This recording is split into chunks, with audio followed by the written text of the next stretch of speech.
The dictionary definition of physiotherapy is the treatment of disease, injury or deformity by physical methods such as massage, heat treatment and exercise, rather than by drugs or surgery. There are other types of therapy as well, but physiotherapy is the most commonly heard of and practiced. It takes 4 years to become a full licensed physiotherapist for equines and large animals. Many people prefer therapy as an alternative to medication as the results can be much quicker and last much longer. Whilst medication and surgery is obviously crucial to some conditions, using physical therapy will treat the muscles directly without having to suffer side effects, which is quite common with drugs. Therapy can also be used to keep already healthy muscles in peak condition, like with dressage horses, and can also treat things like pulled muscles or torn ligaments with the help of a vet. All physiotherapists are required by law to only work on an animal after a vet's inspection. On a horse, the different types of bone are crucial to understanding the different muscles. Long bones are the ones most commonly thought of, such as the cannon, femur and radius bones in the legs.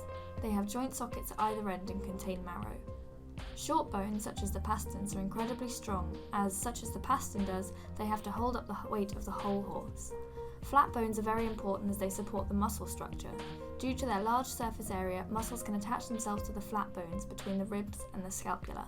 Sesamoid bones are small bones that lie between the tendons and the ligaments to make them stronger. There are a few of these in the fetlock to keep the foot working correctly, but these small bones can be the cause of a lot of problem if one slips. Irregular bones are what the name suggests. They make up the vertebral column and they are very specific. Every single muscle on any horse is crucial to correct movement, whether it's an older horse who's hacked every week or a top horse performing every other day. The core muscles, as shown here, are the ones that provide stability for the other muscles, as well as being the base for control and coordination, balance, and carrying the weight of the rider. As with human competitors, a strong core is vital to progressing to the higher levels of fitness. With strong, healthy muscles, the horse will find it easier to jump higher, perform better, and last longer, all with a decreased chance of injury. On the contrary, weaker horses with a poorer core stability will have less of a chance of competing to a high level, as they will fatigue quicker, which leads to poor muscle coordination. On the model shown here, there are the core muscles and ligaments, as well as the skeleton. The core muscles are built up of many crucial muscles and muscle groups.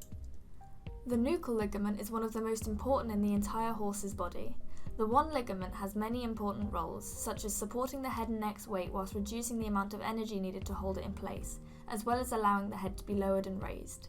This particular ligament is split into two parts, the funicular, which is what runs across the whole neck from the nuchal crest, which from the occipital bone, all the way to the spinous processes by the withers. The funicular part is what allows the horse to stretch, raise and lower its head. The second part of the nuchal ligament is the lamellar part, which are finger-like projections linking the funicular part of the ligament to the cervical neck vertebrae underneath it. Also along the spine is the supraspinous ligament and the intraspinous ligament, which is what the nuchal ligament carries along the top line of the back. These ligaments need extra care due to the weight of the rider being right upon them. When a horse has its head down to eat, the back and abdomen are stretched out with the nuchal and supraspinous ligaments stretched out. This is how horses are built to eat, and this encourages correct posture, which is why horses are most comfortable with their heads down low.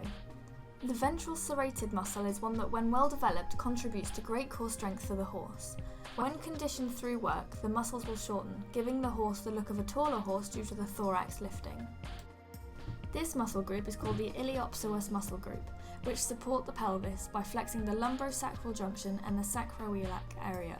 This muscle group is important for collection as it helps to stabilise the pelvis and hips, which can strengthen the hind legs and make it easier for the horse to bring his back leg underneath him. The rectus abdominis muscle is very important for the faster work, as it's this muscle that holds up the horse's back in the suspension part of canter and gallop, as well as supporting the core. The more intense the work, the slimmer he will appear, as a well-conditioned abdominal muscle will sag if it's not strong, such as in this horse here. Muscles can be damaged in many different ways. As well as accidents and incidents, muscle injury can also be caused by overuse, microtrauma, muscle atrophy or muscle fatigue. Horses also pull or strain muscles as easily as human athletes can. Overuse injuries are the result of repeated constant activities putting excessive pressure on one part of the horse's body, such as the hind leg muscle injuries coming from overjumping constantly without a break. For example, most show jumpers get damage in their forelimbs due to when they land, they can have up to twice their body weight and the rider's all on one leg. The superficial flexor tendon tends to be the most commonly injured due to the constant strain. Microtrauma is caused by the fibres being damaged from wear and tear and not being repaired when resting. When some fibres are damaged, the surrounding ones have to work harder to compensate, but this is harder when the damage suddenly becomes apparent and causes pain and imbalance. This can eventually affect the whole muscular system as whole muscles can fail. Muscle atrophy and fatigue are caused by lack of nerve supply and glycogen respectively.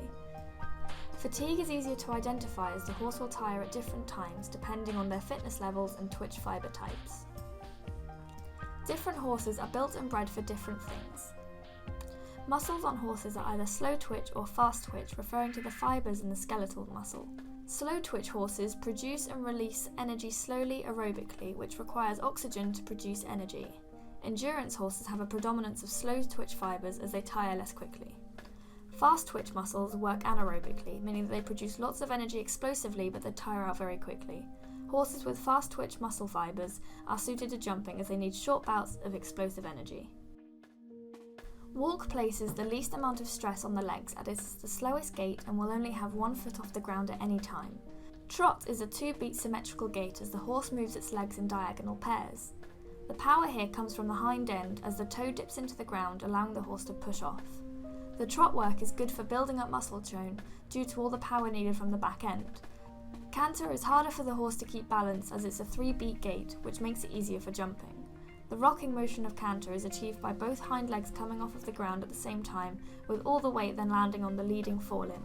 At a higher level, riders tend to hold the horse's head in place and not let them extend their head in the canter, which allows them to keep the canter forward. Working with a low extended head is easiest for horses to work in, because they're adapted to having their heads lower than their shoulders due to the digestive system. Horses who can naturally hold their head up whilst working have a good muscle tone to work in a top line.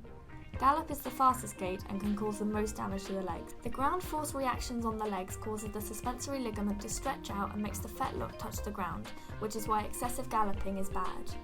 Briefly, the different disciplines have different needs for the horse to work in.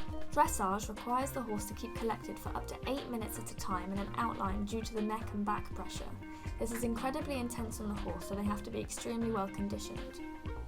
Show jumping needs short bursts of energy, which can last up to 3 minutes, including tight corners and small gallops. They're constantly using their front and back legs to support the full weight on the landing and takeoffs, which can shorten careers if not tended to. Cross country needs lots of stamina as the horses can be galloping for up to 12 minutes, combined with very difficult and solid jumps. Race horses are hard pressed for differing amounts of time with an appropriate warm-up and cool-down, and some have jumps as well, which is why most careers only last a few years, coupled with the fact that most racehorses are under 4 years old and haven't grown sufficiently yet. Horses absorb concussion in their lower legs, mostly the pastern, fetlock and hock.